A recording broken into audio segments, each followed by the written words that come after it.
Hey, fellow YouTubers, JJ the Trucker coming to you from the Ramada in Salt Lake City.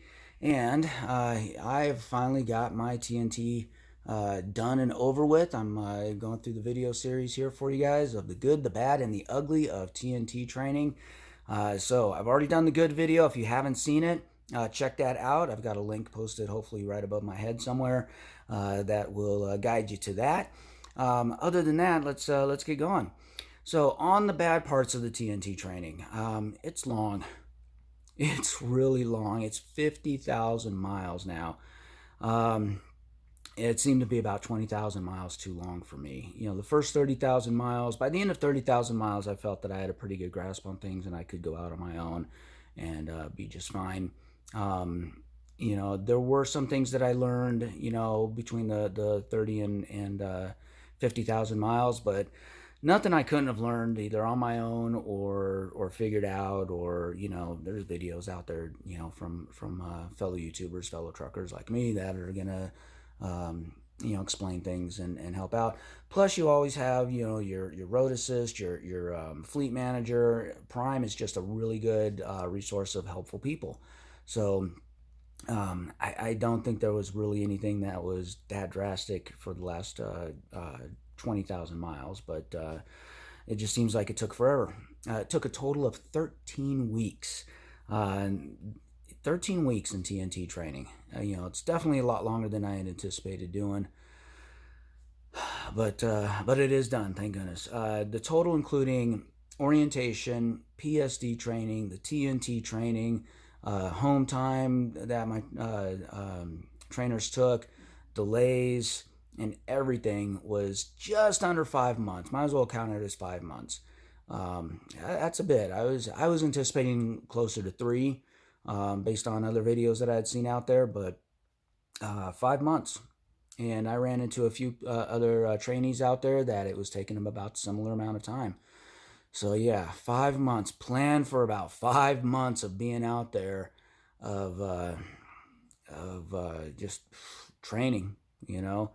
Other things, you're never really sure about home time, so you got to be aware of that. You're never really sure about when you're going to be taking home time or not. It all depends on the trainer.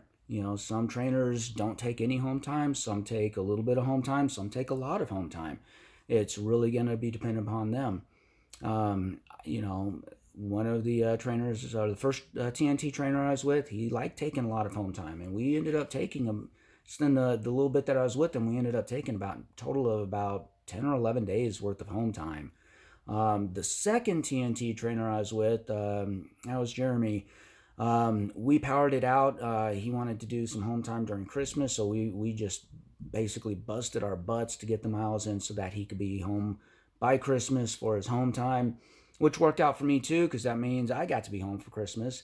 I got to be with my family, and then got to get my upgrade taken care of. So, but you can't really plan for it. It all depends on when your trainer is going to take it, and that is always subject to change. So you really never know when that's going to happen.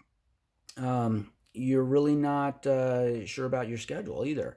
Your day-to-day schedule really depends on your trainer. Some trainers, do a 12-hour and 12-hour schedule. The trainers I was with did a 10-hour schedule.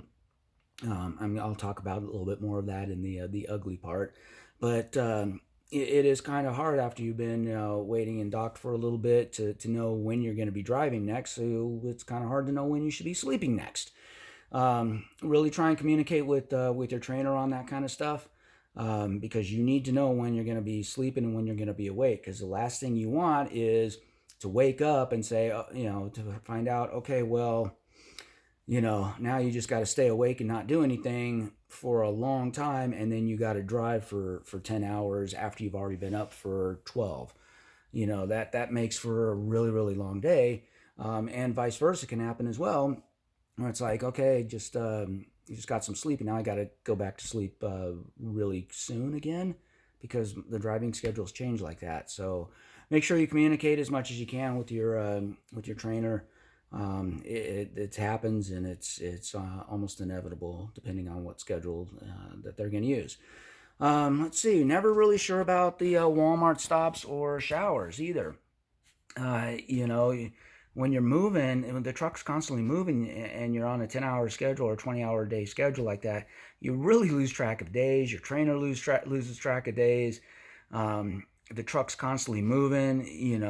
It seems like whenever we were still, we weren't always at a place where it was convenient to, take a shower and or go to a grocery store or anything like that. And it's tough to get that stuff done while you're under load because you're on the clock to get somewhere. And you know, so that part's tough. So you just got to deal with it. Make sure you got plenty of clothes because laundry's the same way. You never really know when you're gonna have time to actually stop and do laundry either. But you can't have too many clothes because you don't have a lot of space. So you'll find that balance once you get out there. It's one of the tough things to deal with when you're out there. Let's see here. Sharing a small space with another person, it's not ideal, especially when it's not your space. It's their space. Their space, their rules. You're constantly moving from the top bunk to the bottom bunk. You move to the bottom bunk, you got to make the bed and unmake the bed every day on travel days. On non-travel days, if you're waiting at a shipper or receiver and you want to get some sleep, you've got to make the top bunk and sleep up there with all your crap. If they're sleeping, you got and it's your time to be awake. You got to be quiet and deal with temperature issues. Some trainers like it really really cold when they sleep. Like my last trainer did, and it gets cold. You're trying to stay awake and you're freezing your butt off. And that happens. Or you're sitting there at the top bunk, which is already small and cramped, and you don't want to wake your trainer up, because they're trying to get some sleep, when they can, as they can, and you've got maybe the light from your tablet or laptop or something, you're trying not to move around, and everything else is downstairs. The refrigerator's down there, climbing up and down is interrupts them and everything like that. So. And the same is true if you're trying to sleep and they're trying to, tiptoe around, you sleeping as well. So it's just not ideal. If you are used to that, to that dorm life, then that'll definitely help you out quite a bit. But if not, man, it is just it may be a challenge. But anyways, that's about it for the bad parts. Overall, I'll still say it was worth it. And I'll recap after the next segment, the ugly, which hopefully there's another little video thing up there pointing you to the ugly. But anyways, that's it for the bad. If you haven't checked out the good, definitely check that out. It's worth it. And I will catch you in the next video, guys. Take care.